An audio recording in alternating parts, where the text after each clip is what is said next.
Smaragdine tablet or the Tabula Smaragdina.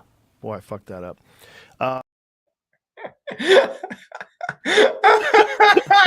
I just thought that would be a fun way to start. It always cracks me up. But at least he's trying. He's trying. He is trying. He'll discover the true Atlantean origins of Thoth and the tablets. Is it a little like disrespectful to the Arabic origins of the text that people keep trying to say it like predates that? I mean, we don't have evidence that it predates the Muslim transcription or version of the Emerald Tablet. I don't know. People just want whatever they like to be as old as humanly possible so they can feel important. Like I don't think that's going to change. We're back to the old is better, the old is truer idea. Well, happy Halloween, everybody. It's Fred RC here and Marcus Mattern going to do a little chat and hang out for Halloween, for Samhain. And that's what we're doing here. So welcome. We thought we'd start with something fun, and Marcus wanted to discuss the role of occult in cinema and the way in particular that it impacts new practitioners. So that should be very interesting, and I'm excited to see where this conversation goes. Then we're going to talk about a few other things and some announcements at the end, some excitement, and talk about plans for the new year and season, the winter season. So welcome. We'll do this for about 45 minutes to an hour or so. See how it goes, and there's a chat. You guys can all chatting and make comments, which is always wonderful. So hey, Brent, good to see you, man. Happy Halloween indeed. Thanks for joining us here on the tubes. Yes. So Frater Rossi and I have been having amazing chats about everything magic related for well over a year now. And we want to share that with you guys. We want you in on these amazing conversations because it's awesome and because more people need to be talking about this stuff. And so, I want to kick it off talking about the role of the occult in cinema and in TV shows and how that relates to how magic gets experienced in real life. And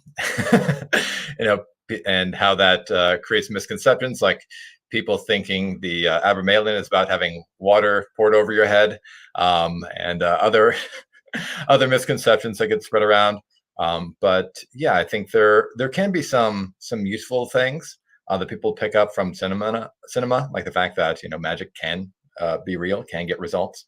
But oftentimes the way that it's depicted in movies is suited to the movie. And so you have physical objects flying around and physical beings manifesting. And that doesn't happen. For the most part, we see etheric beings manifest, and that is not quite the same. And we see energies that will not show up on camera because they are detected with the subtle senses. And so people thinking that magic will be showier than it actually is probably the first misconception. And then just learning to move through develop the psychic senses and the perceptions enough to actually sense what you're doing when you're practicing magic is a whole hurdle to people. And then sometimes it can take people multiple times. I've done so many magic rituals, guided rituals, and especially with new people, a lot of people that jump in sensitive and they're blown away by the first experience. And then other people in the same space will be like, I barely felt anything. And it's so dependent on your own development of your subtle senses and how much you're able to sense energy. And so I think the fact that movies are visual media and then magic is primarily not a visual media, it's primarily a media of the subtle senses, is probably the first misconception. What do you think, Frater C? Well, in the Arbitel, it really emphasizes in the work with the spirit that it will either be visible or invisible. And I think that's interesting because of the predestination aspect of Calvinist theology in the Arbitel, or you could call it the return of the Greek fatum, right? The Greek, the pagan idea of fate, I suppose. But that's a whole different discussion. What's the difference between Calvinist predestination and the pagan idea of fate? That would be a fun thing to read about. I bet it's probably been studied. But so are you predestined to see the spirit or not? Right? Is some people just not meant to see them with their physical eyes and some people are. That's something that it made me think that, and it's interesting when you read the grimoires and you get new ideas from their old guidelines. So I don't know if that really answers your question at all, but that's No, that's okay. actually no, this is a great point actually, which is not everybody can handle it. You'd be amazed at the number of people who start actually seeing spirits either very vividly through clairvoyance or even physically in front of them, particularly angels, since I teach angel magic, and they freak out. I'm like, we've been invoking angels for months. What did you think was going to happen? And so it can be disarming for people to understand just how real and just how vivid magic can be. Once you start to get good at it. And so, to a certain extent, I think there's a layer of protection there, where it's not necessarily predestination, but it's like their mind defending itself against things that they're not quite ready to experience. And a lot of people love the pageantry of magic and love the showiness. And then when they realize that this is real and has real consequences and things will actually change, it becomes a whole different deal. A lot of people mess around with the occult because they think some part of them thinks it's not real and therefore it's safe. And whatever this stuff is, it is definitely not safe. So I think it is very much very important to start to get into this stuff with forbearance, possibly with the teacher, so that you're doing all these rituals the right way, so that you're doing it safely, and so that when you have these experiences, you're actually ready to. And I have seen angels physically manifest. It is a trip. I did not immediately realize that they were angels. I just knew that they were spirits. And I immediately said, I hope you guys are mean well, because otherwise I'm screwed. And fortunately, they did. It was good. But yeah, that's something that not everybody experiences. It does take a lot of work, a lot of daily magic to work up to that point for most people. Some people are lucky; they just have amazing, vivid senses straight away. But for most of it, it's a journey. So it's not something that you can expect to experience right out the gate. And that lack of initial wow factor may set people off. But if you have the perseverance to continue, man, there's so much that you can experience and do with magic. So I think that's a worthy goal to attain to, even if it's not something that you get straight away. That's an important part of teaching magic, is setting expectations. This isn't going to all happen at once. It's not all going to happen through one ritual. It's not like pressing a button and everything changes. It's not technology. It's more like a workout program where you work out every day for 90 days and then you start to see results. And that's been my experience anyway. What about you? Yeah, well, first I want to, I mean, certainly, first I want to ask, did the angelic forms you see, were they like, to tie it back to the cinema thing, were they like in Dark Song? Oh, no.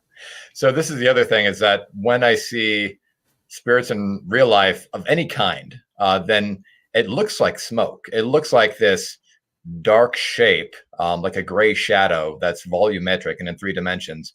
And in this case, it was 2 of them, and they were at the foot of my bed, and they were taller than the ceiling. So it really messed with my perception of 3-dimensional space, which is a little mind-blowing. But I was able to adapt and to listen to them, and they communicated clearly in my mind's eye.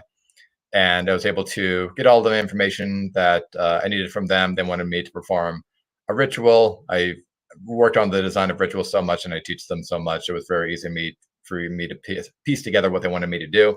I did it. I got what I was looking for. It all ended up great. I consider it a case of verified gnosis, where a spirit told me to do something it would never have thought to do otherwise. Got a great result from it. But that's kind of how they appear to me. And I found that to be the case, is that a lot of times with spirits, if they appear to you, it's not quite visual. It's more an interference in your visual field that is the shape of a being. And it's very similar to smoke in some ways. But I found that to be the case regardless of the nature of the spirit, which is interesting. So even for angels and luminous beings, quote unquote, they'll still show up in kind of a low key way. Has that been your experience? It's hard to say.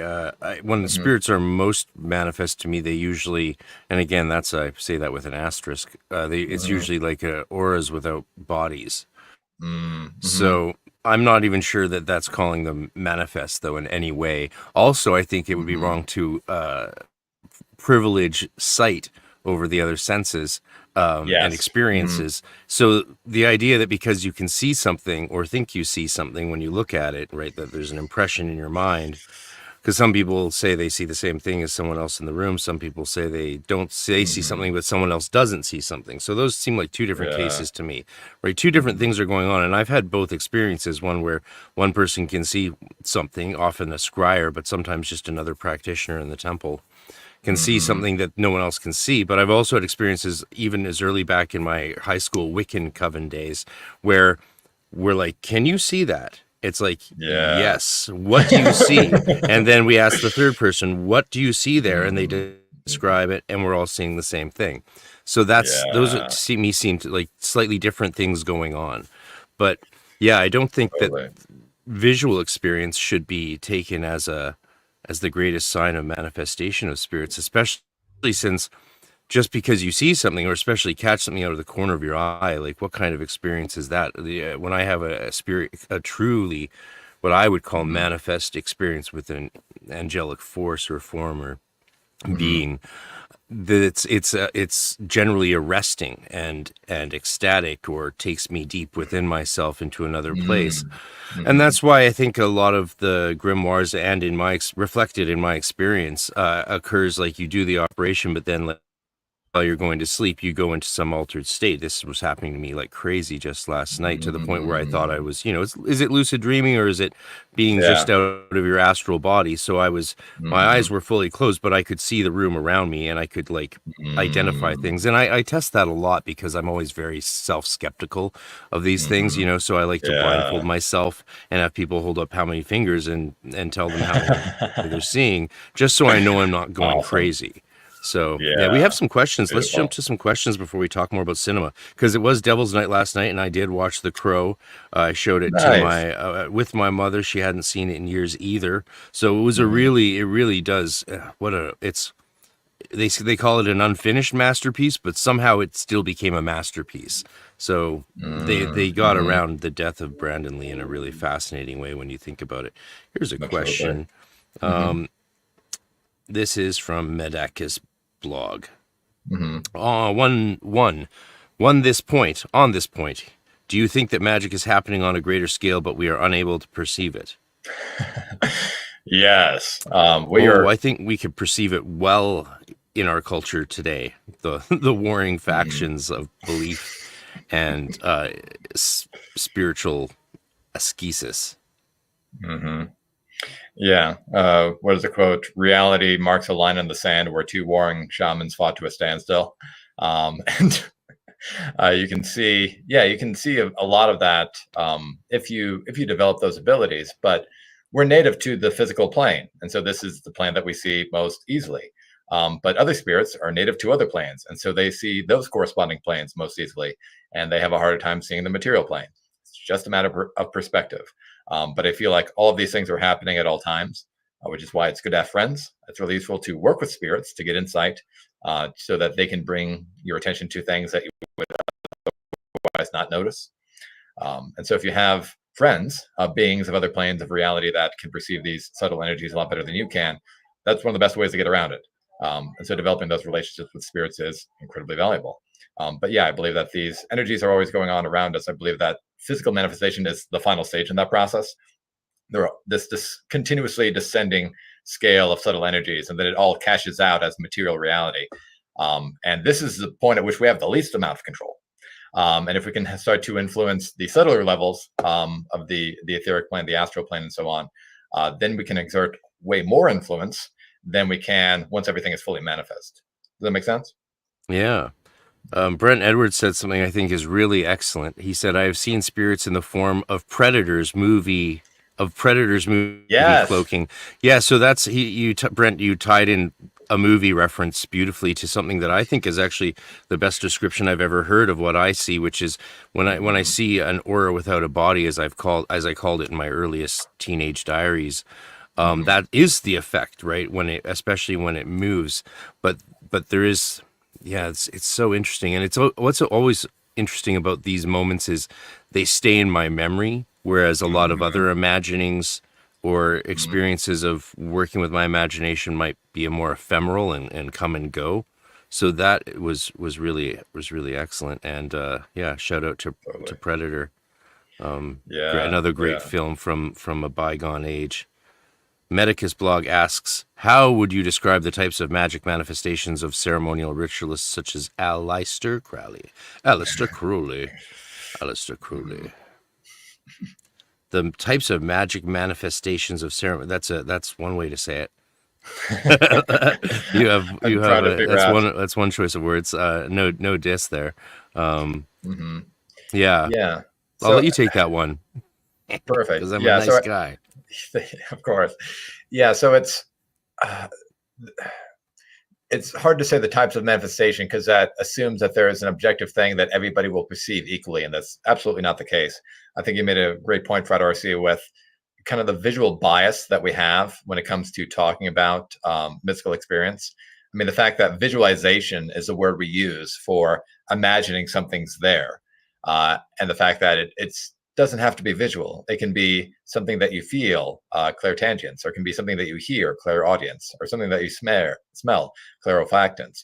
And so working with these other psychic senses is equally important, including claircognizance. Just knowing a thing is there can be a powerful way to start visualizing, to start exerting your imagination. And once you start to develop that muscle, you realize that it works both ways. There is talking to the universe by projecting these visualizations, and there's also listening to the universe by perceiving through these visualizations. And again, they can come in the form of visuals, but they can also come in the form of things that you feel, things that you hear or smell or taste or know. And so learning to work with whatever psychic senses are most natural for you is very important for learning to get feedback from the rituals that you're doing. And so the types of manifestations that you'll get through ritual is going to be more dependent on your own development and your own tendencies as a ritualist than it will, the specific rituals that you are doing. No, that makes sense. Go through another question. Wait, where was it?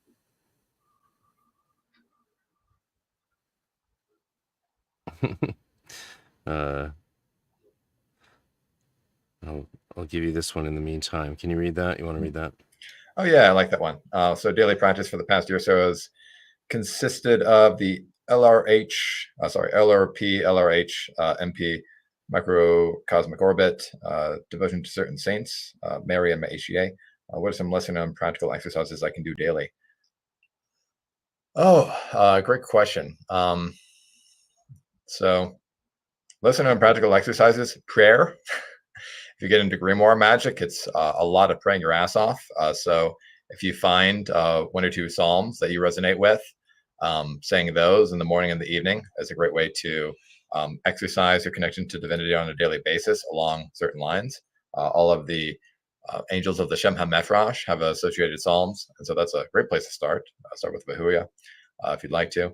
And inflame thyself with prayer. Yes.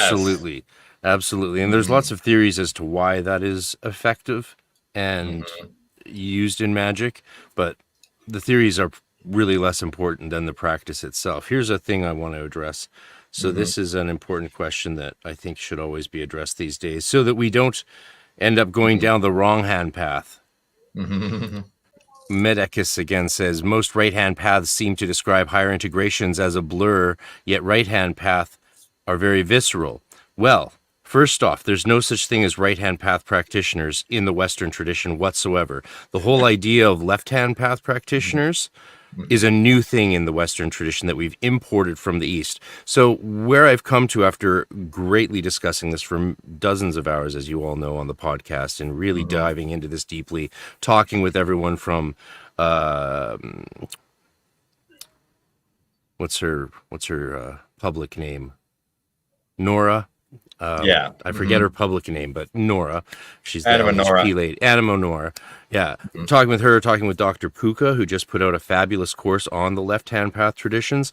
So the important thing to understand is just because new people want to come along and adapt this LHP idea into their Western practices, like that's fine. And Dr. Angela Puca's course on what those traditions are, how they came about, and where they're from is really the best place to start with that, in my opinion. So shout out to Dr. Puca's course there.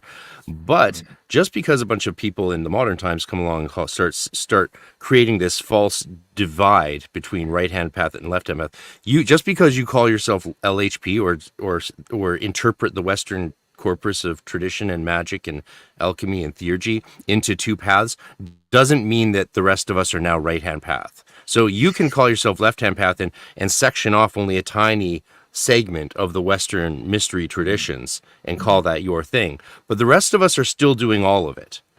Or as John Michael Greer says, we're not doing magic with either hand tied behind your back. So if you want to just focus on the left-hand path because that resonates with you, again, I'm really not disparaging this at all because I understand the variety, importance and value in the variety of spiritualities. But like, so yeah, if you want to say, oh, we're not doing this stuff because it's right-hand path, that doesn't mean the people doing it then are right-hand path and don't understand it's not how it works. So keep that in mind, and then you'll be able to have better, more fulfilling conversations with other practitioners because you'll realize they're also doing what you're doing as well. They just don't define it the same way. We just don't have this right-left thing in the Western tradition. It's an import from the East via Blavatsky and all of these other people and so forth and so on. So by taking, for LHP practitioners, if you stop approaching people you think are right-hand path practitioners as right-hand path practitioners, as these projections you've created of them, you'll have much fuller conversations. And I've been enjoying those fuller conversations with people who understand that just because they have redefined their traditions in certain ways doesn't mean that that their definition applies to anyone else. It's just your own thing. And the rest of us are probably still doing the middle path of the Western tradition, which is really what it's about, accessing all things. Let's see what else we have. Zachary Hansen, someone we haven't had yet. Zachary Hansen says, I worked with the Shem Angels almost daily, read Psalms at morning, evening, and night, and pray without ceasing. Nice. I appreciate that feedback, guys. Glad to know I'm on the right path. Yes, you're on the correct path. Yeah, just the Shem Angels alone. Like, I've never met a practitioner who'd be like, I work with the Shem Angels, but I make sure I only work with the merciful ones, not the severe ones, because I'm right-hand path. Like, that doesn't exist. That's not a thing. Oh, no kidding. And like, how would you categorize Abramelin? Like, it's just praying to God for an hour a day, 3 times a day. It's like, so that you can work with demons and subjugate demon kings. Yeah, exactly. So you can invoke the kings and dukes of hell. And so, like, yeah, if you're dividing magic into right and left-hand path, your brain is just going to explode when you find out what that ritual is actually about. Yeah. Absolutely. Yeah. Well, that's why people are always surprised when I answer why I never really took the Abramelin as seriously as other people, by which I mean in practice. I never really pursued it. It's fun to read. It's fun to study. I was the one who made the observation that the English text mistranslated the German manuscript and that it didn't say Passover. In fact, it says to start at Easter. And that was my original observation. So you're welcome very much, everyone who has the English translation, or shall I say mistranslation of the German original. But one of the rare times my German came in useful was to help Aaron, Oíche, and all those other guys out correct what they were misreading. So yeah, but people are surprised when I say I've never gotten really that into it. I considered it for a while, but I got a pretty stern warning that it really was maybe not for me, especially not then, and that was correct. Of course, it was during lockdown, so that makes sense. I mean, it might seem like a good time to do something like that, but maybe not. But the answer I always give is I'm not really that much into Goetia in the sense that it's often understood. I love it in the sense of the Jake Stratton Kent understanding of it, but I've never been a big Goetic magician. Partly that is because in the Golden Dawn we don't really dive into that till 6 = 5, and even then it's if you want to, kind of. There's optional. There's no requirement for it. So Abramelin, they're surprised to hear that about Abramelin, and because people don't think of Abramelin as Goetia, they don't think of it as in the same breath as they think of the Lesser Key of Solomon, but they should. Yes. In a lot of ways.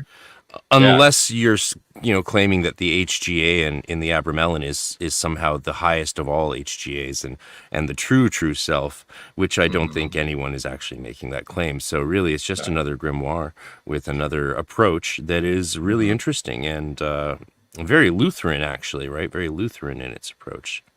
Yeah. Well, here's a question from Zach Hansen. Go ahead, reply. Just say whatever you want.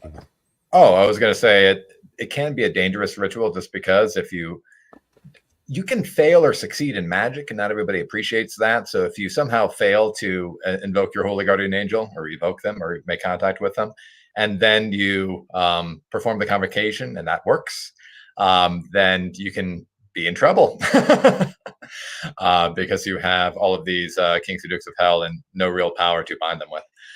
So it's not the easiest ritual. It's one of the reasons that there's a lot of prohibitions against a lot of restrictions that come with practicing it.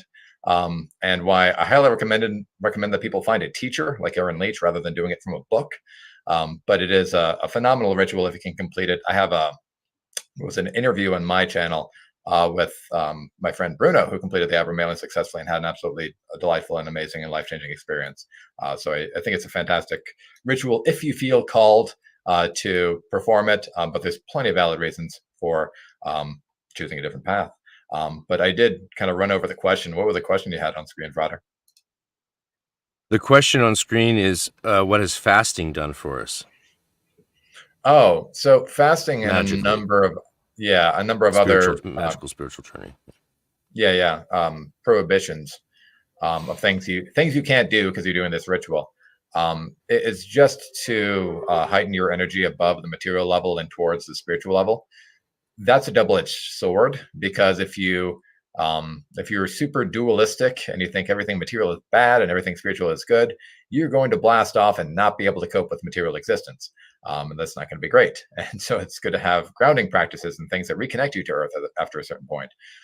But if you're trying to create a major change in consciousness or get a major result, a lot of times fasting and just breaking your relationship or distancing yourself from material existence for a little bit by fasting or having a very restricted diet.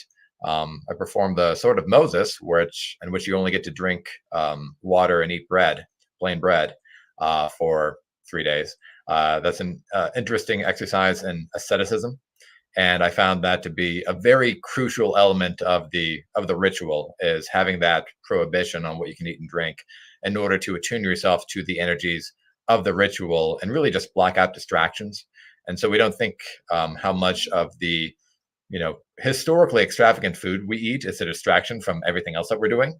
But when you remove that and you have you can only eat a very small diet, or you can't eat anything at all, you don't have that distraction. You have to really concentrate on your rituals and what's happening in your life. And so I find that those kind of prohibitions really just refocus your attention. And then the more focused your attention is on the magic that you're doing, the more powerful it's going to be. Does that make sense?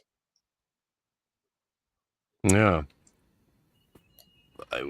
In my experience, so it's for me, it's always been a very interesting one. In my Golden Dawn years, I was basically light fasting constantly because I had undiagnosed celiac disease, and food was just very painful for both me and my sister for many years until we figured things out. So it's tough when you have a malabsorption issue. I've always wanted to write a little booklet on malabsorption issues and fasting, and look at sort of one thing I will say is, like, fasting for, especially if you have absorption issues, which means you don't get enough nutrients from food, which means it means a lot of things, but it can make fasting rough. So you have to do it carefully, I've found. But you can fast off other things. You can fast off social media. You can fast off swearing is a good thing to not do during those times. And so overall, I recently just did a ritual just the other week with another Golden Dawn adept and some other people, and the other adept couldn't prepare really in the way that would be ideal, but that's fine. It's like, still come to the ritual, and but the experience was very hard to connect for them, whereas I had a very profound experience, encountered a angel that was very important for me to get a name from, got a very clear name, like the angel even wrote out the name in Hebrew for me, only without the Awesome. vowels. Yeah, it was one of those rituals where like oftentimes afterwards with my students and even just fellow magicians, after a ritual, well, it would be a great ritual, and they'll be like, "How was that for you?" And I'll be like, "Meh." And they'll Mm. be like, "Oh my God, we prepared for days or weeks for this, or even months sometimes." And it's like, meh. Sometimes Mhm. it's meh. And I'm not going to be one of those charlatans that says my magic always works. And the preparation matters, but the preparation Yeah. isn't necessarily going to make it or break it. But by far, fasting, it makes communication, in my experience, with spirits much easier. The constant Hmm. focus on the divine, on the intention, and on openness to spirit prepares you and gets the attention. I think Yeah. I think it makes you glow more brightly on the astral plane if you like that language, Yes. and Absolutely. it just brings you closer to God, right? There's the Hmm. magical, the really old, deeper magical theories that you'll see from Skinner and stuff, where food creates this, has this more biological processes going on in our body, including the excretion of waste, and of Hmm. course things that what comes out of our skin, it comes out of all that. So you cleanse yourself over 7 days. Right, Jake Stratton Kent would definitely tell you to do 7 days if you were a beginner to grimoire conjuration. He says that in Hmm. his night school final book and in his posthumous text, and that's really good advice, especially if you want to have a powerful communication or experience of the presence of the being and have it interact with you more. Totally. I think, yeah, the more you're in your body, the less you're in your spirit is one classical way of saying it. Yes. Yes. Absolutely true. And I did experience a visual apparition at the end of the Sword of Moses, so that was fun. It was delightful, and it was a great confirmation of the experience. I find a lot of those more vivid experiences are just like a big thumbs up from the universe that you did it. And the actual consequences could be great even if there's no big visual confirmation. But absolutely, fasting and having a restricted diet of some kind is a incredibly useful tool to get out of the body, to get into your spirit, and to shine more brightly on the astral plane. I think it's wonderful. Brent says fasting's always been extremely important to Jesus. It was important to everyone. It's always been important in Yeah. religious life. Hmm. I've never seen any period in which it wasn't, at least mentioned. Yeah, it's a very important thing. But again, if you're doing magic and practicing and doing a lot of major operations almost every day, you're sort of in a constant state of that. So you want to maintain your health is my point, right? You want to Hmm.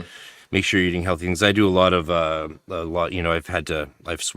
discovered the joy of green shakes with protein, and that way I'm just Nice. drinking something, but I'm also, getting some of the basic things to my Nutrients. body, because it's hard to, yeah, it's hard to get the nutrients unless you're like eating all these vegetables and maybe some meat or Hmm. fish or something. It's hard to get that, especially if you're only absorbing 20% of what a normal person absorbs, right? And the rest Hmm. just goes to waste and goes to IBS, and Yeah. which is when Hmm. it's just soaking through your stomach lining into your body, Hmm. causing massive inflammation and overwhelming chronic pain. That's what malabsorption Hmm. diseases do for us. Like, I woke up Hmm. this morning chipper and happy, but in massive pain, and that's just because Mm.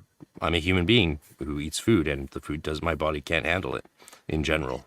In general, it can't handle eating. So fasting was a Mm. big thing for me when I was young, because it was when I felt best. It's like, yeah, I just eat when Mm. I'm in pain from not eating, and just eat enough to not be in pain, right? Mhm. So whether Mhm. that's picking on grapes when you Mhm. need them, or having a little bit of tea with a bit of honey, that can do the trick. Mhm. In the Golden Dawn, we often had to do 24-hour rituals nonstop.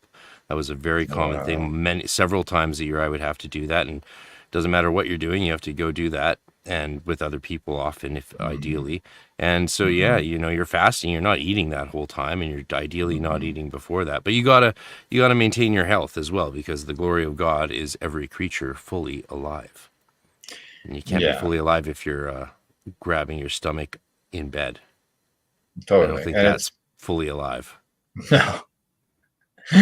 Yeah, yeah. So it's a balance. You got to make sure that you're taking care of this material vehicle so that you can manifest heaven on earth, so that can bring more of this life, more of this life into more of this light into your life, more of this light into the world.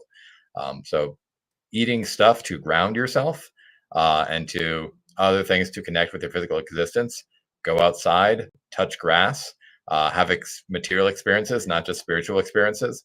It's good to balance these things. And it also helps to integrate and to help you show up in the world in a better way, in a more powerful way, which a lot of times is the best benefit you can get from ritual. The experiences with spirits are amazing and enlivening and life enhancing. But you really want to see what you can do to be a blessing to yourself and your own material existence, and be a blessing to the world and your daily life. And magic can help you with that as well. So. Yeah, well, cool. We got through all the questions. It only took 2 hours. Totally. He says, Brent says, I feel angels, but I've never seen one. Yeah, I would stop worrying about seeing things. If you're doing conjuration, there's more than one way to acknowledge the spirit's presence through phenomenon. So a phenomenon often might not be one that's visual. You're looking for some sort of phenomena to confirm that the spirit is going to do what you've asked it to do at the end of the conjuration in classical grimoire conjuration. And that would be how especially grimoires would look for confirmation that the ritual was going to work and that the spirit's going to do what they want. Of course, in other traditions, that isn't necessarily highlighted so much. So is the crow his higher self, or is it like the link to his spirit body? Because often it seems like he just vanishes and then appears in the crow, right? I need to see the crow. Does he get subsumed into the crow? You haven't seen it ever? No. Oh, what are we even doing here then? Oh my god. Oh my god. Stream over. Close this down. Oh my god. Go watch The Crow. I'll see you here in 2 hours. Okay, oh my cool. god. Okay. Any other movies you want to talk about? TV shows. So as far as The Crow goes, I would think that that could be interpreted as a relationship with his higher self or his holy guardian angel, depending on what your perspective is. I actually think the Moon Knight show on Disney is fascinating. Did you get a chance to watch that? I loved the battle between the Egyptian gods at the end, I have to admit it. And it's such a shame that the show is so underwhelming given the quality of the actors they had in it, right? Like, I always look at shows like you can do whatever you want, because as a creative person, I'm aware of that option for myself. So I know that they also have it, right, when they're doing these things. And then I look at the story they tell, them like, so of all the stories about this character you could have told, you thought this was the best one, and you're wondering why it's crashed and burned, right? They're just not trying to tell good stories anymore. They're just like choosing the first one or the random one out of the hat. So that's really disappointing. But yeah, I really did. I love Khonshu, of course, and I've always loved, he's sort of especially since I like to sometimes not work. I like to work with Thoth as a symbol of Kether, of the Neshama, of the Logos. Right, so that's not a lunar form of Thoth, but Thoth comes from the moon. So I like to see Thoth as coming from the moon, rising up to the supernals, and descending back to the moon. In the meantime, we have Khonshu there, keeping things real and making sure the moon still functions while Thoth is busy being the Logos in Absolutely. Well, we see that in the tarot as well, where the high priestess is associated with the moon and has the moon at her feet, but she has Keter on her crown, and she has like the solar cross at her chest, and she's between the pillars of Yakin and Boaz. So it's like the entire tree of life represented by that one card, but that it's through the moon. The moon is the initiatrix into that entire path. And so that eternal aspect of the moon as like the gateway into all magic, even leading up to and to the final unity with the divine, I think is very, very awesome. Well, the reason I mentioned Moon Knight is I think that's a wonderful way to wrap your head around the concept of a higher self, because there's this split personality, whereas this lower self that is busy working a crappy job, and then he has this higher self that's off being a superhero and working with this deity that empowers him. And it's this weird process of like trying to learn to integrate his higher and lower selves, and like that chaos makes up most of the season, which I enjoyed. I enjoy that aspect of the story, and I think it can also be a good kind of warning to the awkward stage of magic where you start to give access to your higher self, but like you're not always there, and sometimes you slip into these lower vibration states of ruminating and despair and being kind of weak and worthless. And then you have to remind yourself that you have access to this higher power and to do magic, to invoke your deity or the spirits you're working with, to amp yourself back up to that level, with the goal of, eventually integrating everything, eventually becoming your complete self, where you're at one with your higher self, and ideally even at one with your deity. But that process can be a long time, and it takes a lot of theurgy, and it takes a lot of blood, sweat, and tears and rituals to get to that point. And so I think it's a wonderful insight into like how more empowered you can become through the magical process, but also how awkward it can be sometimes. So that's one of the reasons I like that show. I've always had a strong sense that there's danger in thinking that you can actually get there. I'm a big believer that you can't really get there in this life, that you have to die to really achieve that full state. But also I think it's healthy to have that understanding of, if you don't believe that the journey never ends, then eventually you're going to think that you're king of the castle, top of the hill. And I think that's a very dangerous place to be at, is thinking you've arrived or achieved it, or achieved anything for that matter. But again, that's just my sort of perspective on, and maybe it's more of a methodological approach, whereas like this is best practices, right? Make sure you always think there's somewhere else to go. I've seen many what they thought was their version of success in life, whether professionally or with family or just personally, and then they get depressed, and then they stop doing everything, and they become very despondent. So it's dangerous to have. This might sound weird to say, but it can be dangerous to have achievable goals. You should have some ones that are unachievable, or idealistic, or what we might say as religious. So we got another comment. We got another show to talk about here. Strange Angel. Yeah. That's another show that I need to watch. So after the stream, I will watch The Crow and Strange Angel, and then get back to all of you. Take 3 days off work and just binge go. some things. Yeah, Strange Angel was great. That was really fun, and it's too bad they messed up so big with having L. Ron Hubbard in the finale, and therefore getting canceled. No one's going to convince me it got canceled for any other reason. And I've talked to one of the costumers on the show, who's an occultist, and was telling me the inside scoop, and apparently it was canceled before that scene, perhaps. But I don't know. It seems like very sus. Yeah. Well, I mean, what was it? Oh, nice. Thank you, Zach. Absolutely. Awesome. Yeah, Moon Knight was badass. Yeah, I think that was a great. I really need to watch that show. I think it's excellent. I think it's interesting that they ended with L. Ron Hubbard, because a lot of people don't realize that he's connected to ceremonial magic, and that most of the modern mystical and magical tradition comes from the Golden Dawn in one way, shape, or form. Whether that's Gardnerian Wicca, which was influenced by the Golden Dawn, or Thelema, obviously from the Golden Dawn, or chaos magic comes from a Golden Dawn adept, or L. Ron Hubbard. Like so much of what people get into these days comes from this original tradition, and it just goes to show how much you can do once you get access to real magic. You can start to rewrite the rules. You can start to create your own tradition if you want to, but it's not always for the best. And so it's interesting to it's worth going to the source of a lot of these things, a lot of the modern magical movement, to see where it all came from, and ideally past that to like the Pythagoreanism and Neoplatonism that inspired the Golden Dawn as well. So, yeah. What other movies did you want to talk about? Oh yeah. I always like complaining about the Abramelin. That's always fun. There's an Abramelin movie. Yeah, Dark Song. Oh, right. They literally call it. It's so far from the Abramelin. I even forget that that's what it's about. In my head, I'm just like generic ritual, and then it's great. Yeah, it's great. No, yeah, it's so funny because they literally call it the Abramelin in the movie, and like the only thing it has in common with the Abramelin is the Holy Guardian Angel, and like literally everything they do. I think this was intentional, though. I think they didn't want anybody watching the movie and then copying things from the movie, so they just made sure that it was like as absurd and not based in reality as possible.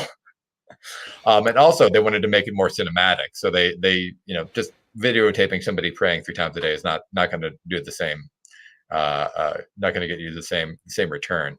But I think it's an interesting choice. I think there's there's certain aspects of the emotional side of the journey that I think are really insightful, especially like the profound emotional revelation on the end. I think that was something they did extremely well in that movie. But understanding that it's a generic ritual movie and that all of the ritual aspects have nothing to do with actual Abramelin, it's kind of important. So that's always something I like to talk about. Yeah. Yeah, that's a good thing to talk about.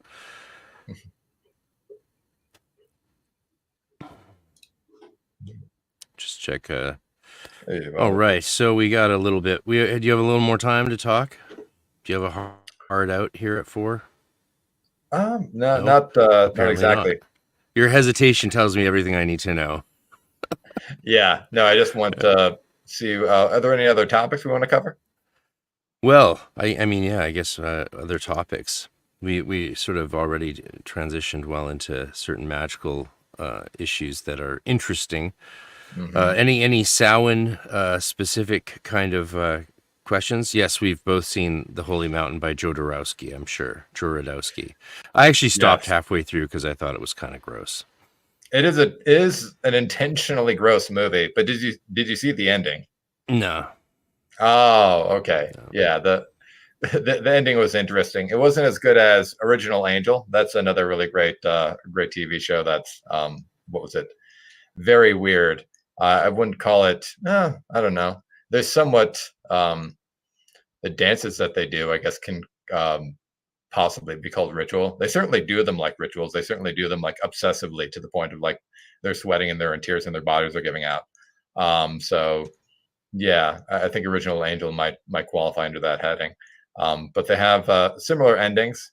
So I'm not going to spoil it, but it's worth seeing. But it's it's a bizarre movie. It's meant to gross you out and freak you out. And they put as much Kabbalistic symbolism as I can and planetary symbolism. So it's specifically Hermetic Kabbalah. But I don't know that it certainly not for everybody. It is meant to be offensive. Yeah, I found it pretty extreme, so I stopped watching it and just put on the unrated version of Caligula instead to like bring down the intensity, to calm down a bit. And here's actually a great comment. Here's a great comment from Zachary Hansen. The very first scene of the Lovecraftian movie Color from Outer Space with Nicolas Cage features at the LBRP blew my mind just how randomly came across it the other day. Yeah, I've seen that movie a couple times actually because I tricked my mother into seeing it, and she was of course traumatized with halfway through it, but had to finish it because she wanted to see how it ended. And my Tommy Chong was in that, so that was cool. He's a local Vancouver right here well, he used to be. I mean, yeah, he used to be at all my PTA meetings in Waldorf School. And Beautiful. It's fun to see him in a Lovecraftian horror movie, and that is a horror movie. Don't get us wrong about that. Oh, if you are sensitive to grotesque horror, do not watch it. And but you can see the LRP done incorrectly at the beginning of that movie. And it is fun that you have her as like doing this Wiccan ritual, and she's doing the LBRP because that's more appropriate than they realized. I'm sure a lot of people would be like, a Wiccan would never do something like the LBRP. It's like Wicca was basically created by the LBRP. So for more on that, see Magical Beginnings, Wicca Magical Beginnings by David Rankine. Wonderful text that traces the origins of each practice in Wicca back to its Golden Dawn and Grimoire roots. Though I think often it favors Grimoire origins over Golden Dawn origins, even when the direct line would be more from the Golden Dawn. But the upside of that is it therefore accidentally shows and reveals the Grimoire origins of the Golden Dawn. So in an attempt to bypass the Golden Dawn, it accidentally shows that the Golden Dawn is more based on traditional magic than detractors would like people to think. Yeah. Absolutely. Yeah. And the LBRP is just like the most common ritual practiced, kind of full stop, among occultists, I think is fantastic, and that's one of the reasons that I love having free community magic gatherings. If you are interested in those, you can go to meetup.com/occult magic meetups, and then I host the LBRP over Zoom every month, and everybody can join in. We'll guide you through the process, and then we can all do it together and have an amazing experience. I found group magic is always wonderful, even over Zoom, sensing the increase in energy with other people doing the ritual, and because the LBRP is practiced by Wiccans and everybody else, is a great starting point for dipping your toes into ceremonial magic, doing some spiritual purification and protection, some of this good stuff, and getting to start to experience the world of energies, of spirits. So. And Brad Jagger says, what are your thoughts on astral initiations, as in a temple initiates you from a distance in the astral plane? Well, Brad, I'm not actually familiar with any tradition that does that, so I don't have much knowledge or thoughts on it. It was a scandal back in my Golden Dawn days because people thought that people were doing that, but that wasn't actually happening. There was just really. I mean, yeah, you had to go through the initiations physically to go into the grade. There was no doubt about that. But I think what happened was because enemies were smearing, using the criticism that they were simply only doing astral initiations. The criticism, which was untrue, because you can't astrally initiate someone into the Golden Dawn, maybe not into anything at all. Who knows? I don't know. But the critique, the untrue critique, became what other people then thought was actually going on and started doing that to these days. So now there's people actually trying to do that because they believed the criticism, and the criticism was gaslighting. It wasn't true. There was no one who could, so astral initiation is definitely not a thing in the Golden Dawn tradition. And just like it is, but it might be in some traditions, so I don't want to speak on it. Certainly, there's the belief that all initiations are astral. They definitely have to occur on the spiritual level. Otherwise, they're not really of much use whatsoever. But most of the time, initiations also have a physical component. So I can tell you, I went through 2 initiations in the Golden Dawn astrally, but that was just so I could get my grade material and study those lessons. In the same way that in the original Golden Dawn, they would have nominal people nominally in the grade. So you'd be a nominal portal member, a nominal adept, so that you could get your grade material and start studying it, because sometimes it can take a long time to get around to your turn for the initiation, because there's so much work and so many people are involved.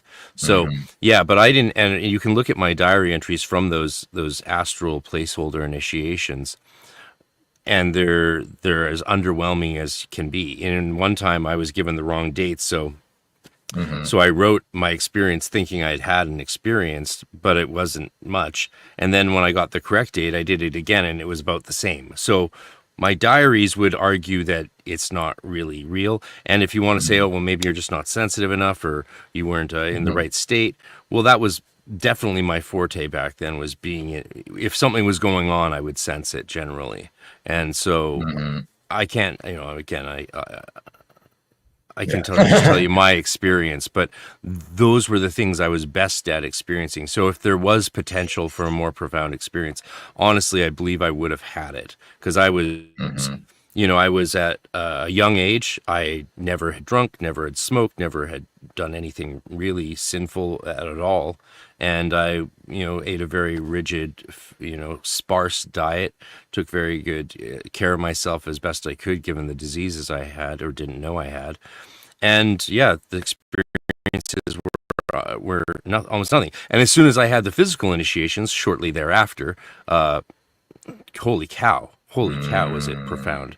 Like, it was shocking. And I had experiences in those physical initiations, which I've since read about in accounts by Nick Farrell and other people from different branches of the GDT, who have referred to similar experiences and been like, oh, this was a common thing people would have from the initiation. I'm like, well, that's what I had happen to me. Holy cow. So I'm not alone in that. So the initiations are very profound, and you need to go through them properly and physically and as best you can. And anyone trying to tell you that you're initiated into the Golden Dawn through an astral initiation is was lying to you. Yeah. Like Yeah. that, the order I was in, Hermetic Order of the Golden Dawn International, changed its name to. Before that, it was Eternal Order of the Golden Dawn. After that, it was Hermetic Order of the Morning Star, which was my favorite name. I really fought for us to keep that name because, like, let's duck out of the whole trademark wars and just be done with it. Like, we have way more cool things to do than worry about what name we're called. But we had the name in Canada, Golden Dawn, so we were stuck with it because we had it legally. Yeah, and so there you go. Those are my those are my thoughts. Yeah, I think if if you're paying people online for initiations, don't pay them for the initiation. Pay them for the material you're getting or anything else. Treat the initiations as nominal, and look at what are you actually doing? How is it actually changing your life? Is that worth it? I think there can be advantages to learning this material and especially initiating yourself. That's what I've done. That's what I teach other people to do. That is, a long process, but you can experience profound transformations by just repeatedly pummeling yourself with the same energy over and over until your life completely changes, and then doing that again at a new level, increasingly. And it's not going to be as quick or as instantaneous or as profound as an in-person Golden Dawn initiation in a temple, but you can still get phenomenal results. The catch is when you self-initiate, nobody cares. You're just whatever level you've gotten to, that's the level that you've declared for yourself, and that's the level that you've experienced. And that's not something that you can expect other people to acknowledge. But if you're doing magic for acknowledgement, stop. Like, you shouldn't be doing this because it gives you a sense of importance. There are plenty of other things you can be doing for a sense of importance. You should be doing this because it's real and it works and it creates positive changes for you and for the people in your life. And that, to me, should be the focus of your magical practice. For a lot of people, it just becomes another form of chasing status, and that, to me, is by far the most boring side of magic. I think if you're going to be getting into this, you should be focused on the transformations you'll experience, not the labels of those transformations. So. Yeah, I do want to say something though about initiatory experiences. One thing I really love about the grimoire tradition these days is they very much see entering the practice of a grimoire as a kind of initiatory experience, right? When you really do it right, that's what's happening. And I think that makes sense because that's what is going on in the Abramelin, right? That's what's going on in a lot of other texts. And any time you start working with something new, whether it's like Olympic planetary spirits or the Shem angels or whatever, you're initiating a new process, and that's an initiation. So you're initiating that process. So if you're doing ritual work with someone in person or online or just separately but together and linking up through your divine mind, however you're doing it, those experiences are all the experiences you have from those things are all real and all valid, and you can have just as powerful an experience working with any other person one-on-one or in a group in any setting as in any other setting. Does that make sense? Right? Like there's no rules saying that, because there was a hall full of initiates and the temple's all decked out and everyone's in god forms, that experience will be more profound for you than say some little grimoire practice like the Abramelin, which only takes like 6 to 18 months. It's such a short amount of time compared to going through the Golden Dawn system, which takes much longer to get in touch with the same divine self. Not the same being, of course. Got to be careful to put that caveat on it. But, God, all of these things are God. Yes. You're getting in touch with God, right? Yeah, how do you get close to God? Yeah. Don't diminish or disparage in your mind the experience. Like when I do one-on-one work with people, whether it's here in Vancouver in person or over a Zoom thing, we meditate. Like it can be an incredibly profound experience. I've had, Jesus, like I don't even know where to begin because you're still doing it and God's still there. God still exists, and the other person's doing it too. So lots of things are happening, and that's sort of why cyber magic, I think, is kind of working. Like I always thought it would be funny if it did work at all, but then when it worked really well, I was like, well, that does sort of track. But again, for me, it will never replace in-person work. It's just, sadly, we're facing a world that is shying away from physical contact with other human beings. So we got to push back against that. And we got lots of plans. I have lots of plans, and I've already enacted some of them, as you guys know, from the conference last year and the retreat you went with me on. Yeah. Yes. There's lots of goals and efforts to have more in-person connections happen in the future. Yes. I'm excited for it. But yeah, I think cyber magic is a great way for people to start to connect with other people through magic. To Asclepius only had Hermes. Yep. Jorge Quinones, a fellow adept in the Golden Dawn, from a sister tradition out of LA from the same period as me. People, Jorge's a good guy to ask, and he's doing comedy now, so hopefully he keeps doing that. I want to see more. I want to see more comedy. I'll fly to Salt Lake to see you make Mormon jokes. Oh, totally. Yeah, take on the god form of George Carlin. Kill the audience. This might be a question for you, Marcus, from Medicus blog. Thanks for participating, everyone, today. This is our first little live stream. Call it Theurgy Thursday. It's our first Theurgy Thursday. Wonderful. Kicking it off on Samhain, on the eve of Samhain. So I've recently become a Shaktipat guru, Brennan Karma. Why is it you can't truly progress unless you have been initiated? Can the spirit not do it alone? Yeah, I mean, potentially the spirit can do it alone. I think the reason that people think you can't be initiated without the aid of others is because the other people are going to recognize your initiation because they're doing it to you. And so you get social validation and external acknowledgement of your initiation. You can still initiate yourself. You can still have attainments and higher stages of consciousness that you achieve on your own. But like, nobody's going to necessarily believe you because they weren't there. And so if your main focus is the external validation, don't do it. Stop whatever you're doing and find another reason to do magic. If your focus is to burn karma, to connect to your deity, to connect to the spirits you're working with, just keep doing that and see what changes happen. I think one of the reasons that I encourage people to manifest, to create practical results from their magic, is that they can start to see the process of how spirit becomes matter. And you should be paying attention to how your ritual practice is informing and influencing the rest of your life. Because the more powerful the practice is, the more it will start to change you and to change the world around you. And that's ultimately the goal. Everything else we're doing is just a tool into that goal. So if you have people who can initiate you in person, that's wonderful. But you can find other ways of getting better at magic and to developing yourself along whatever path and with whatever spirit you want to work with. And the ultimate proof of your practice is not going to be social validation or acknowledgement. The ultimate proof of your practice is the change you experience in yourself and others. Yeah, thank you, Jorge. Greetings, brothers. Greetings, brother. Oh, Frado, you're muted. My bad.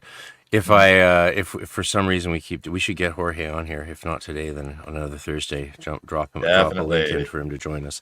Well, I would love to do this more and actually put the link out there for people to call in, video call in, and make it that kind of show. That would be a lot of fun. Something you said rung a bell about. Did I forget it though? In the shout out to Jorge, probably. Yeah, I did lose it. Anyway. I mentioned. Oh yeah, just the aspect of initiate. Like you say, why is it you truly can't progress unless you've been initiated? What are you talking about? Initiate into what? Like as soon as you begin, you're initiated. This is what Goethe said. Johann Wolfgang from Goethe, the famous naturalist, magician, and mystic who wrote Faust. And just begin, just start that spark, and the fire begins to grow. And that's initiating into what, though, is the question. What are you beginning? What is your process? You need parameters. In the Golden Dawn, we have parameters set by the officer of the hegemon who stands between the pillars and is ma'at and represents the higher self of the candidate, or the yechida. As in the Golden Dawn, we never say holy guardian angel in the Golden Dawn. That's not in the Golden Dawn tradition. We talk about it in terms of the Kabbalistic division of the neshama, chia, yechida, the arikan pin, the greater countenance, all these different sort of categories. It's more complicated than Thelema would have liked people to think. And and there's pros and cons to that, to be honest. Mm-hmm. But one of the pros is you have this idea. It's a less defined idea, but it's of this divine self that you want to become enthroned, and that's why we're in preparation for the throne. But the Golden Dawn's also designed to be open to different religious traditions, so there's no specifications within a certain religious tradition as what that experience really has to be or why it's happening, because different religions see these things working in different ways. A Christian member of the Golden Dawn or a Christian adeptus would see it more as preparing themselves for God's action, whereas a Jewish person would see it more as them exciting God's response through their actions, because that's more part of the Jewish view on things. I don't know exactly how a Muslim adept might see it in the Golden Dawn, despite having been initiated by a Muslim adept, the great Nineveh Shadrach. But you can all go right to him and see what. Yeah, I'm sure he would love to talk about his Golden Dawn experience in the early '90s with you guys. Not. No, don't ask him about that. But I mean, I don't know how he interpreted that in his religious milieu. But the hegemon carries the mitre-headed scepter, which, as they say in the Neophyte initiation, represents religion, which guides and regulates life. So it's very important in the Golden Dawn that you have this sense of a religious structure to frame all of these things. If you don't, that's probably fine. Like, a lot of people have just a generic pagan structure. I certainly did. I didn't become Christian until after I had completed the Golden Dawn system. That was just part of my own journey. I guess I'd run out of DJ Conway books on Druid magic to read, and I turned to the Bible. That's not true, but it kind of is. No. Really, always it was Hermeticism and the Hermetica for me, and Asclepius. Like, I was constantly carrying my Divine Pymander from the Yogi Publication Society around me. That's my whole growing up, and it was obviously badly translated. Like lines like "Providence is the minister of necessity." I'm like, none of these words sound like they would have been said 2,000 years ago. They don't really seem like the verbiage that accurately represents the vibe behind this teaching, but it's what we had at the time. So now we have much better stuff, like the new Hermetica 1 text by David Litwa for $20 on Amazon. That is the new Bible of Hermeticists. That is the new, the first and main text the Hermetic a practitioner should want to buy is Hermetica 1, which he self-published so that it wouldn't have the exorbitant Oxford or Brill cost of like his academic books do. So shout out to Dr. Litwa's wonderful work that's going on.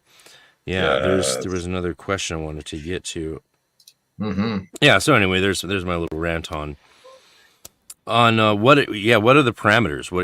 There's not just initiated. It's not an ontological generic state that governs all things everywhere equally. It's like, what are you talking about? What is the practice? And again, keep in mind that some of the most popular initiations are the most well regarded. If you want to talk about status, I mean, a lot of people have, because I teach a course on Golden Dawn self-initiation to help people with that process now, and that's it's taking up all my time, and it's really wonderful and really amazing to see how that works for people. It's just been very illuminating, and the thing that blows me away is to see it working. Right, to see self-initiation working, and a lot of people are concerned, like, well, will I be recognized as a self-initiate by other people? It's like, that's automatically the wrong frame of mind. If you have that frame of mind is going to be your greeting card to people, right? It doesn't matter who you are or what you say. The fact that you think that way will be noticeable by people who can notice it, and that's all that they'll see, because it's the wrong mentality to have. That is not an adeptus mentality, and you want to abandon yourself of that, rid yourself of it, and start to actually just take the work seriously for what it is and what it's going to mean for you. And once you start doing that, other people might start noticing you as whatever stage you're actually at. But if you're worried about how others perceive you or how others recognize you, then you're at a stage of the journey that hasn't even rid itself of that basic dross yet, and you're going to need a lot of fire to burn that out of you, possibly. And that's not a bad thing. That's a very good thing. But keep in mind, the most reputable initiations are self-initiations. The Abramelin, for sure is the Mhm. most reputable initiation. So would you Mhm. rather tell people that you got initiated by others in the Golden Dawn, or that you did the Abramelin? Probably the Abramelin, if you care about some sort of validation That is, externally, yeah. until Mhm. to in the meantime, till you get internal validation from God, you might need Yes. it as a crutch to get you through things, and that's okay. It's why we have Mhm. martial arts belts and stuff like that. And Yeah. Mhm. eventually you get tired of all the martial arts belts, so you abandon them and actually do a real martial art like Bujinkan. So yeah, the last point of that is the Enochian self initiations from John Z. Those are all self Yeah. initiations. They can only be done by you alone, and so those are both, in Oh my yeah. opinion, far more reputable practices than you know building your self esteem on a astral initiation from a a modern GD group, right? Like if they're not giving you physical Totally. initiations, then they're half-assing it, and they should get their acts together. Yeah, Mhm. Yeah. just my Yeah. And opinion. oh, it's true. Well, a lot of places are doing it right, where they will teach you online, but they will require you to fly down and initiate in person, which is, if you're doing anything online, that's the best way to do it. But yeah, this is my opinion. But what I see from a lot of spiritual paths is that at a certain point, the path turns inside out, where you spend the first half of it trying to work on yourself, and then you realize that what actually happens to you doesn't matter, and that your impact on the world is the only thing that's actually important in the eyes of God or in the eyes of history. And so you start to work more on building up your physical life, enhancing the lives of other people around you. And that's easier to spot. And so if other people are evaluating you on your spiritual bona fides, they're not going to care about what rituals you've done. They're going to care about how you're living your life and the effect that you have on the people around you. And that is going to mean a lot more than whatever rituals you've accomplished. Ooh, a possession or oppression attacks from messing with the occult. Yes, many, many such cases. I love the Evil Dead franchise for when Bruce Campbell says "Nectu Rata necktie" and messes up the incantation, and that happens.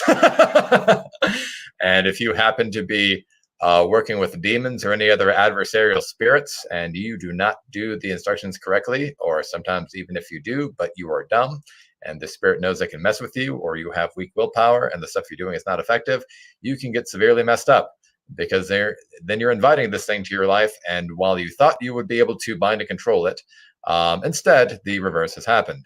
And so demons are not always nice and friendly. Some of them are malevolent and evil, and basically they're predators, and they want to eat your energy.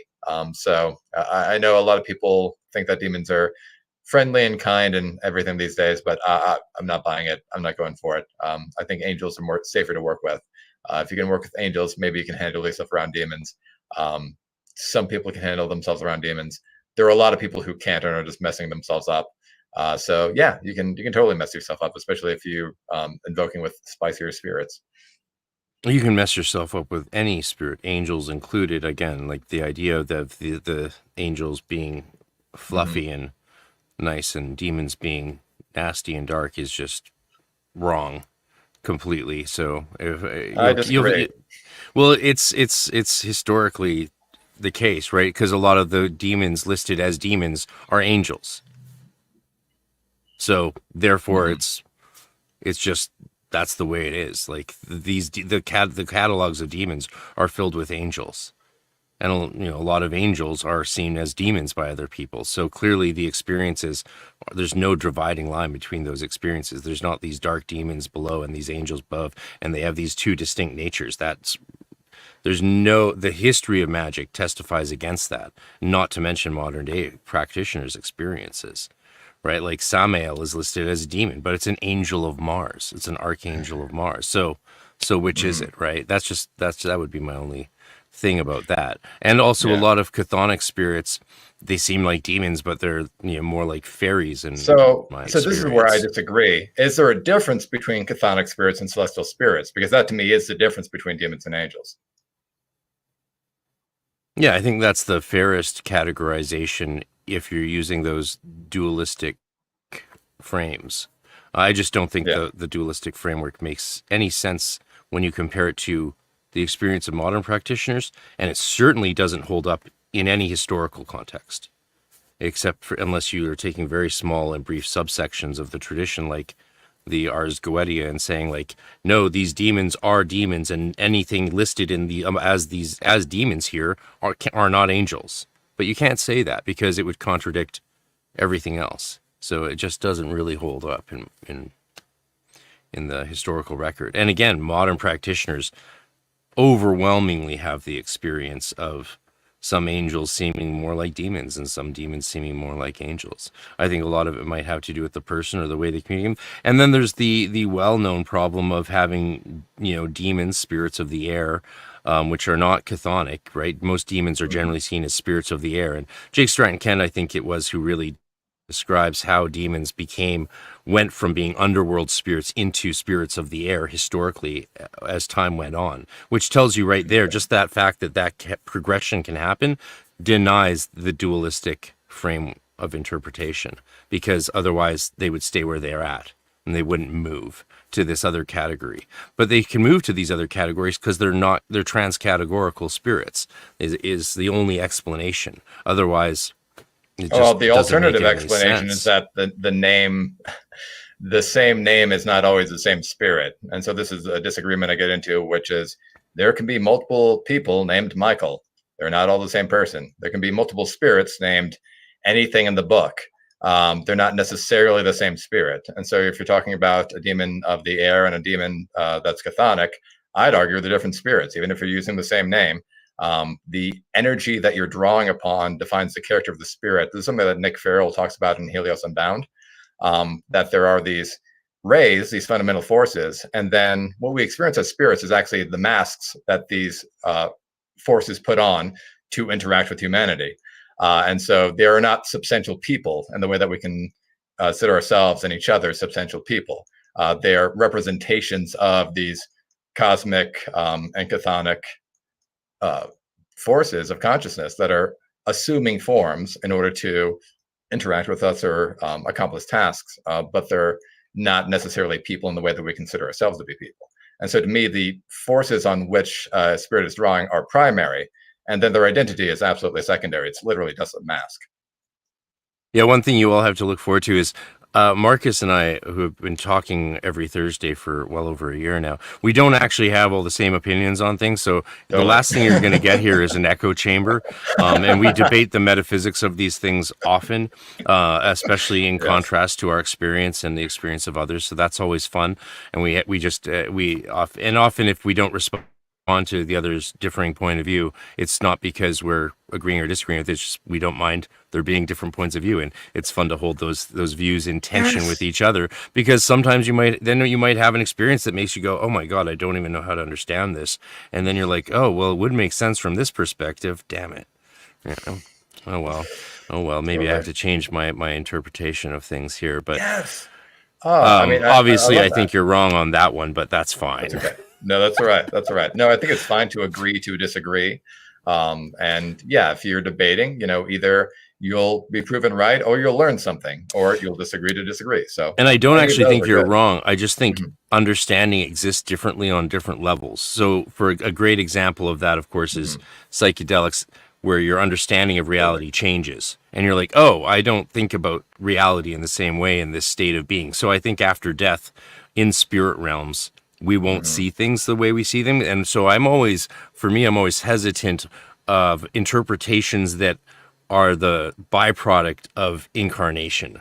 So this embodied form of nature that we inhabit right now gives us certain predicates and pre-understandings of things, and understandings and interpretations that come out of that, I think, are very weak and tend to not hold up when you go into those spirit realms. So in some ways, a lot of the times, I think it's important to say, does it matter? Does the debate, do two different debates even matter necessarily between two points of view? Because they're just the results of this world of form in which these dichotomies or paradoxes seem very real. But then once we die and go into the spirit world, we're like, oh, it all makes sense now, but I can think fractally, and that's something I couldn't do in my body. So Yeah. what the hell? And let's also not forget the point of when your people often are communicating with celestial spirits, they're often getting interference from spirits of the air, or demons, if you like,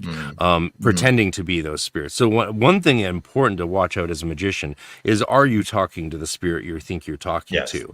That's real, whether you're doing full-on conjuration or astral work or whatever. Great That's point. a real problem. That is something, like, it doesn't matter how profound my experience with a spirit is, or an intelligence. In the moment, I deal with it on the ground, in person, as it comes to me. But then I write it down in my diary, but afterwards I'm very skeptical. The more profound and more real an experience is, generally the more skeptical I am of it later on. And I don't know if that's necessarily a good thing, but it's works for me so far, because it allows me to, I think, keep common sense in play a little bit more than some people like. But that's, when you're looking for the really real experience, and I'm talking about like demonstrable results and effects and abilities, I think it's under good advice to be harsh with yourself about what this thing really was. And again, that's just my point of view. To answer Zachary's question at last, have you experienced, personally known someone who had demonic possession or oppression attacks from messing with the occult? Well, messing with the occult's a weird phrase to say it, period. If you're I don't think anyone messing with the occult is going to be in danger of having any kind of problems whatsoever, because you have to be put in years of work to get any results usually whatsoever, let alone is someone picking up some random incantation going to get a results.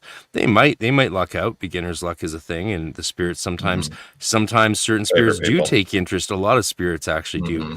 Little larvae, as they call themselves, are very interested in people messing around at an unprotected low level, and often obsess their minds. And then you see people, they read something about the occult, they get some idea of it in their head, they become obsessed with it, become a right-wing Christian, and next thing you know, they've like overdosed. And you're like, wow, that he was a really nice guy before he like went insane, right? I've seen that happen so many times. That's the craziest thing. Yeah. Is when people dabble around and then just become obsessed with some obsessive idea, and next thing you know, they're burning down Masonic lodges, chanting "Free the children" outside, right? All kinds of craziness. But as for actual demonic possession, or possession, I think it's better just to call it, because demons, angels, whatever. I don't know what's the difference. I'm going to let God keep that knowledge for himself. So. But I've seen and experienced real possession, real exorcism, and my experience is that usually you don't notice it, because usually, in most cases, I think the person will just kill themselves right away, like run into traffic. And that's what most spirits will have a person do when they're possessed, just kill themselves right away. So I think sometimes when you hear of shocking deaths like that out of the blue with someone who is a well-known practitioner or dabbling, that might be what's happened. But I think it's way rarer than anyone imagines, and I think 99.9% of people who claim they've experienced these things haven't. I'm very skeptical of my own observations in this regard, but I did have very direct experience of this back in '98, and it was really unfortunate and very sad, and it's not something you should mess around with or pursue by any means. It's a horrible mistake to make. Yeah, so don't do it badly. Do it by the book. Do it with care and respect, and find a qualified teacher if you can. So, like my mentor always said, look up before you look down. Yes, I think that is a wonderful way to begin. Of course, we were standing in the vault at the time, so it had good context, and it had specific context. It wasn't a general rule like don't work with fairy spirits because they're chthonic and therefore demonic, and therefore fairy Wiccans are demonists. No, it's not saying that. I think fairy Wiccans are very safe, leaving milk and sugar out in the flower bed for pukas to bring them good luck, or clericons, or naiads or dryads or whatever you're working with. Yeah. Yeah, my experience with fairies is that and fairy spirits is that they're just very particular on who they like and who they don't. And if not one of the people that they like, I just stay away. So yeah. One thing I can say is they do like the offerings. I've made the mistake of working with like fairy kings, and they're like very elemental forces of nature. There's like a very powerful intelligence behind them and a very strong presence to them, especially when they sort of physically appear. And offerings are good. I would say maybe make way more offerings than you think you should for a longer period than you think you should. And I actually treat them more like kings than you might imagine, rather than just as spirits who happen to be kings mythologically. That would be my advice on working with those spirits. And I do a lot of work with those spirits regularly. Just did that for Halloween ceremony. And nice. Yeah, and their erratic forces is what I find that's what the most demonic thing about them is, how erratic they are, because I think they're very much integrated into primal nature rather than being super celestial or anything like that. Yeah. Yeah, they're not from around here, so don't expect them to attack like humans. Yeah. Cool. All right. Well, we have been going oh my God, did we just almost 40 minutes just pass since 4? Wait, it was last I looked, it was like 4 o'clock, and now it's that time. Oh yeah, flies. we got into an argument. Not really. Only disagreement. I mean, I have a philosophy degree, so argument is not a bad thing to me. Argument is like a cool way to explain your position. And it's fun, and we do it with friends, so it's a different perspective. But yeah, it's an interesting idea. The idea that everyone has their own version of their own spirit, or or like the Mikhail that I communicate with is different than the Mikhail that you communicate with. So you believe that there are two different Mikhails, perhaps. But see, that doesn't make any sense to me. What makes sense is you're communicating with a microcosmic reflection of the spirit for yourself, but it's the same spirit. It's the same spirit. There's no two versions of that spirit. There's just that spirit is its own reality, and we experience it in a fragmented way because we have our own spheres and our own consciousness that it impresses upon.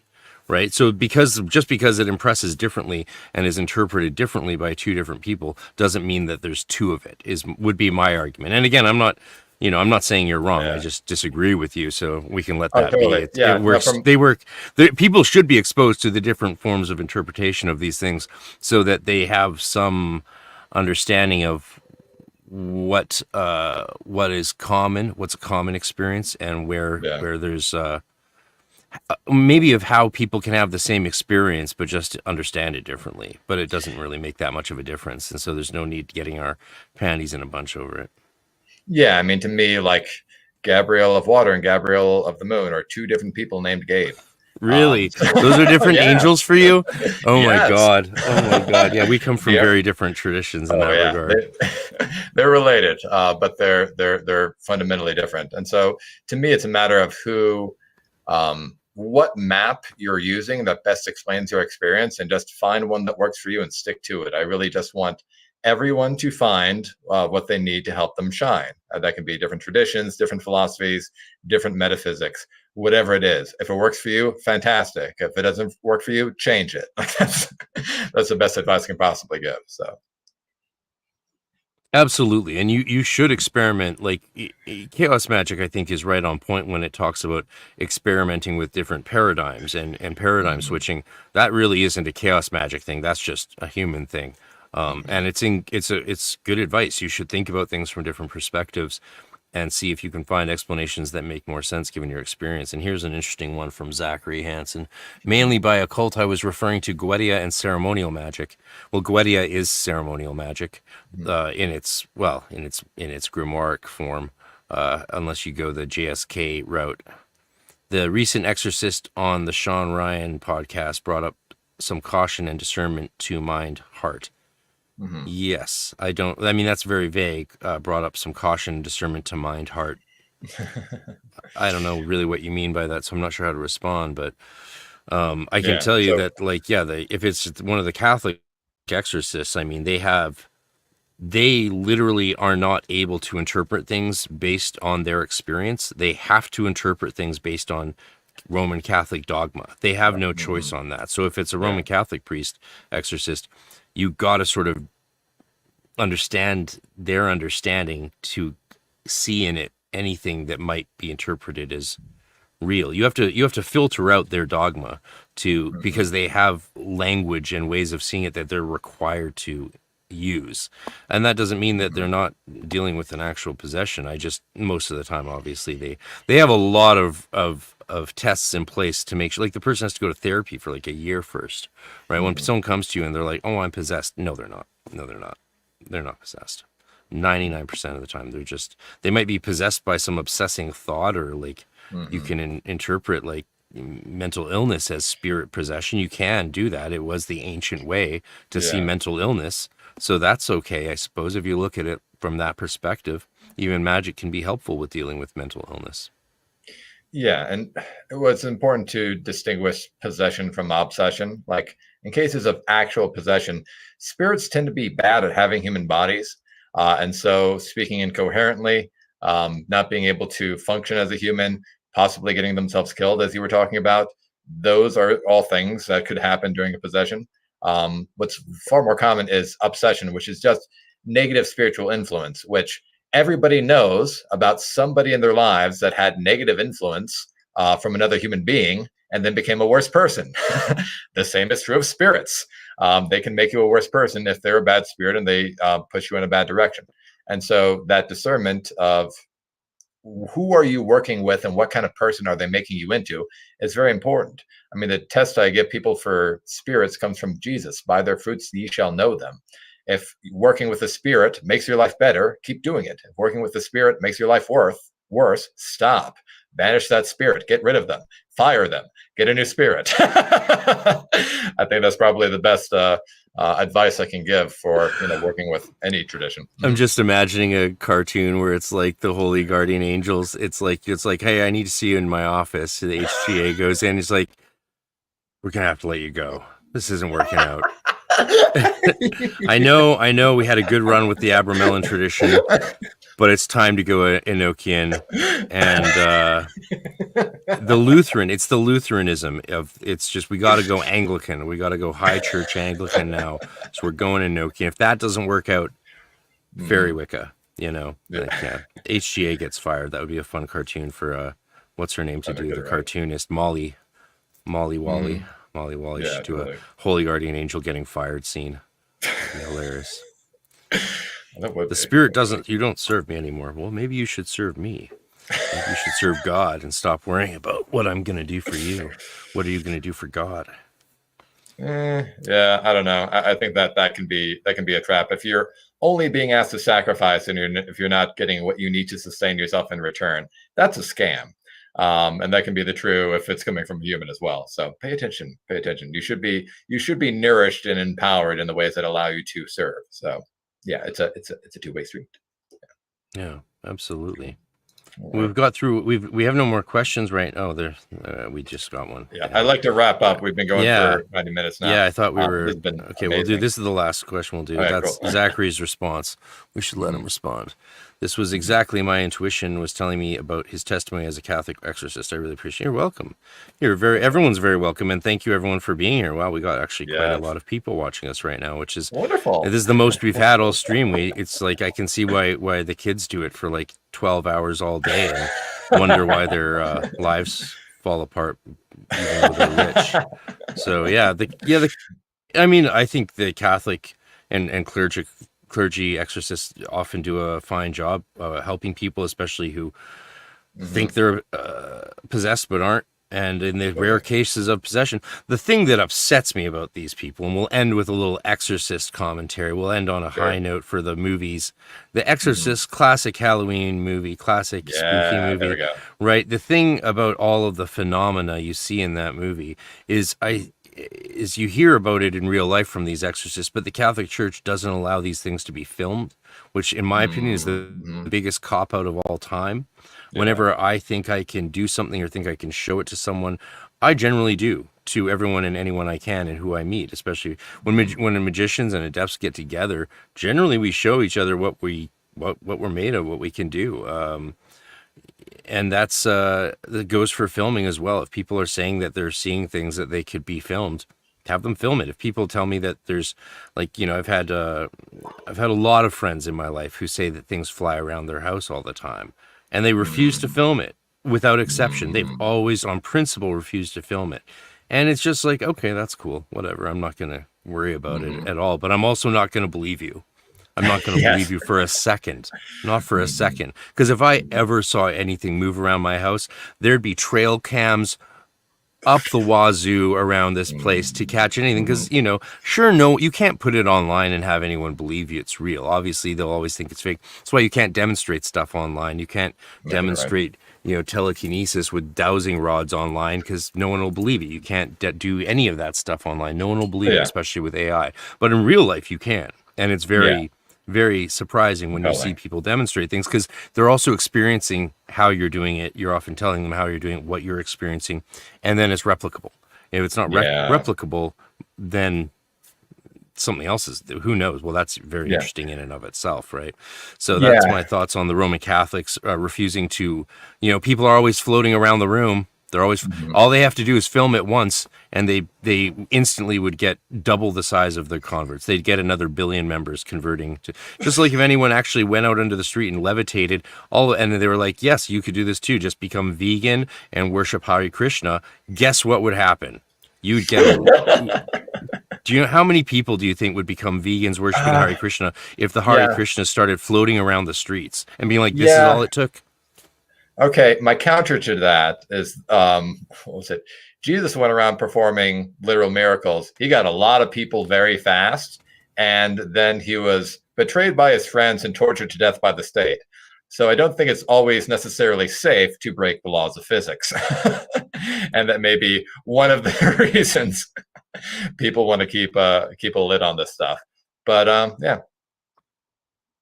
I'd like that to be the reason. I'm not sure if I buy it, but we do have a lot of testimonies of, for what was the Anton Yelkin, that poor actor who died, with Anthony Hopkins, Anton and Anthony, the great Stephen King adaptation they did together. But Anthony Hopkins plays a psychic, and the government's after him, and he's hiding, and then he helps the kid, but that gets him caught. I forget the name of that movie, but that's a really great understated movie. That's the thing I like about Stephen King's, psychism, the way he displays it is in a very, I think he's had some experience with some people who could actually do a few things, honestly, or had some experiences himself, or maybe he just did a lot of cocaine. Who knows? With him, it's anything's possible. In those, he's a wild guy, so who knows where he got those ideas from. But yeah, this has been a lot of fun. Thanks for joining us this Halloween to kick off Theurgy Thursdays. I like that. Yeah, happy Samhain all. Thank you. See you later. So, and if you see something floating around in the air, remember, you have a camera on your phone. And if it's happening all the time, just put cameras everywhere, and then you'll change the world. You'll change the world. All right. Happy Halloween, everybody. Tonight is Halloween. Tomorrow's Hallow Day. Iasawan. Gamani Gias and Shah Nachwil. Slan. Bye bye. Love you, Marcus. Love you, Father.